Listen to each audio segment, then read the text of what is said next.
Assalamualaikum. Waalaikumsalam. Ya, ini tadi kayaknya ada kendala Ini nih. ya. Ya. Baik, silakan nih, dilanjutkan. Oke, siap. Tapi saya kaget kok tiba-tiba mati. Iya. Jangan-jangan. Oke. eh, Nanti ya saya lanjutkan nih. Siap. Kaitan dengan ini ya. Kuantitas namanya. Kuantitas. Jadi saya punya prinsip memang memulai sebuah tulisan atau menuangkan gagasan, mengabadikan sebuah gagasan dalam sebuah tulisan itu kita mulai dari kuantitasnya. Jadi kualitas nanti bisa mengikuti ya. Jadi maka tadi saya tidak sepakat kalau orang itu sebelum ini sudah takut ya, takut ya nanti tulisannya bagus atau tidak. Karena untuk tahu bagus atau tidak itu perlu direspon oleh orang lain dulu. Bagaimana agar bisa direspon orang lain? Ya Anda harus tulis dulu, setelah itu dipublikasikan oleh orang lain. Nah, itulah kita akan tahu bahwa kualitas kita itu baik atau tidak. Dan tidak mungkin kualitas kita itu akan baik ketika kita tidak mulai menulis.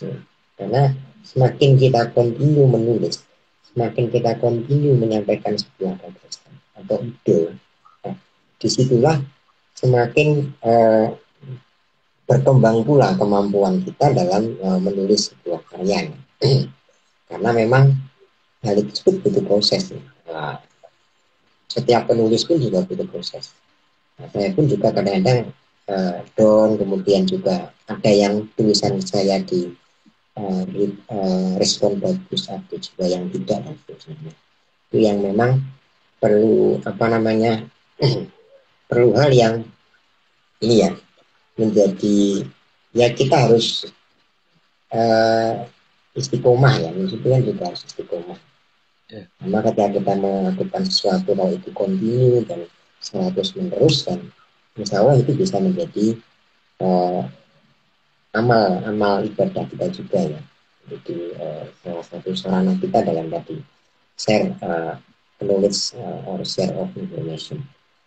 Gitu ya. Apalagi kalau kita lihat ini ya, sekarang itu kan eranya ini ya, hoax ya, informasi, misinformasi dan seterusnya.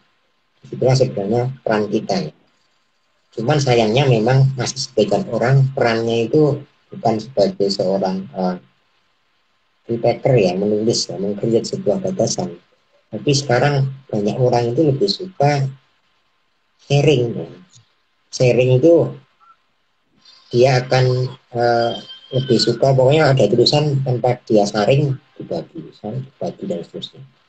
Nanti yang sebenarnya salah satu yang apa namanya harus ya dengan kita banyak membaca, dengan kita banyak menulis dan dengan kita memiliki sebuah ide atau gagasan itu akan jauh ke depan bisa bermanfaat bagi kita dan juga bagi orang lain juga.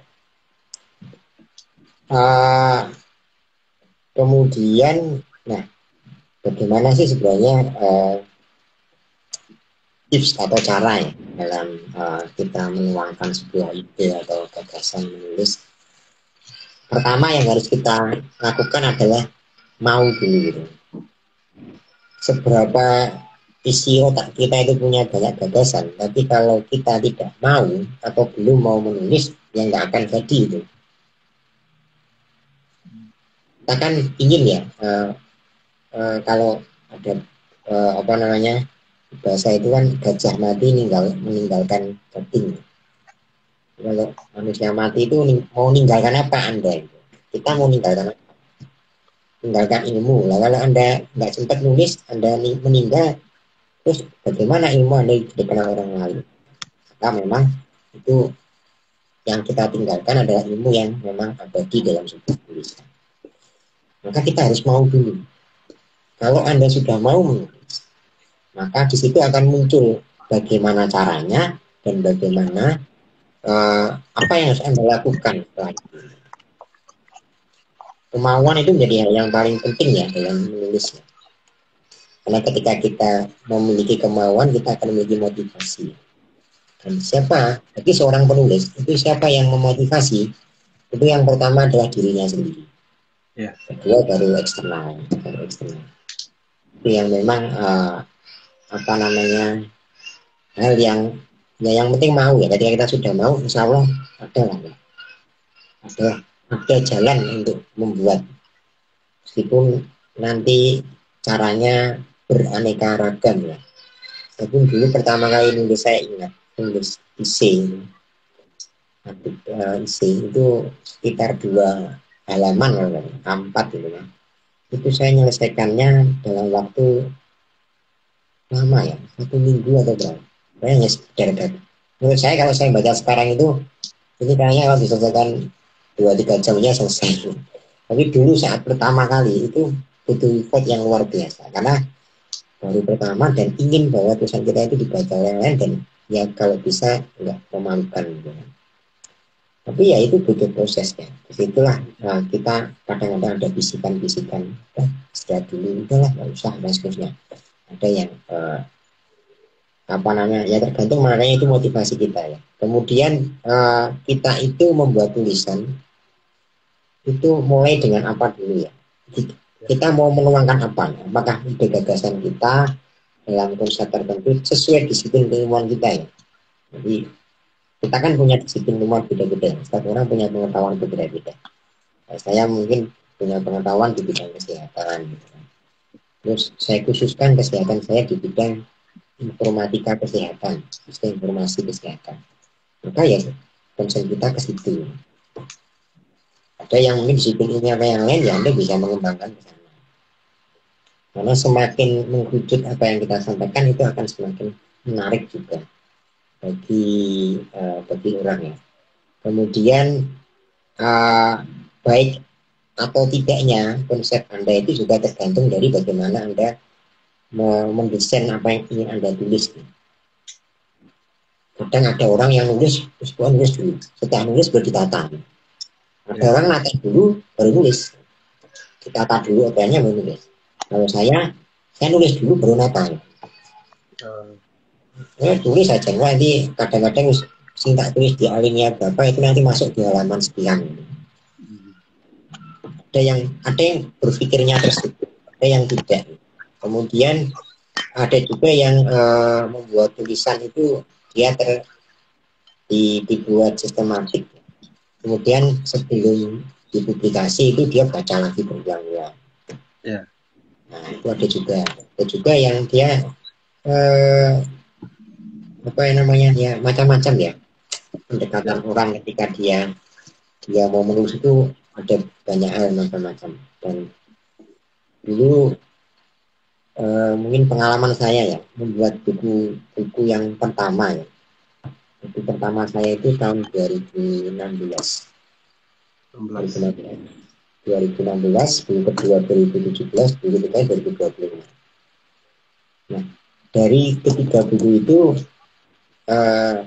tiga-tiganya memang permintaan dari penerbit ya, khusus dan apa namanya saat itu memang karena akan didistribusikan ke media ya, seluruh Indonesia. Tapi yang pertama itu yang bagi saya sampai sekarang, buku itu di antara buku-buku yang lain itu belum ada yang menyaingi. Artinya dari segi yang mengcitasi atau dari segi, apa namanya penjualan dan seterusnya itu lebih banyak daripada buku-buku yang lain. Padahal kalau saya evaluasi buku itu kan pertama kali saya nulis buku ya, jadi masih banyak kekurangan kan.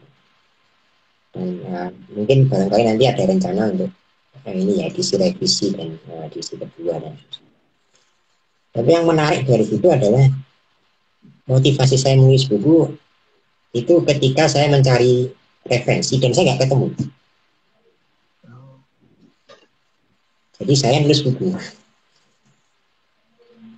Maka saya juga sering menyampaikan ke teman-teman kalau ada acara saya diundang untuk isi acara motivasi dan juga di kelas menulis, saya menyampaikan bahwa ketika Anda datang ke sebuah toko buku untuk mencari sebuah referensi yang Anda inginkan atau Anda ingin buku tertentu yang ingin Anda cari, tapi ketika Anda nggak menemukan buku itu, berarti disitulah peluang Anda untuk menulis.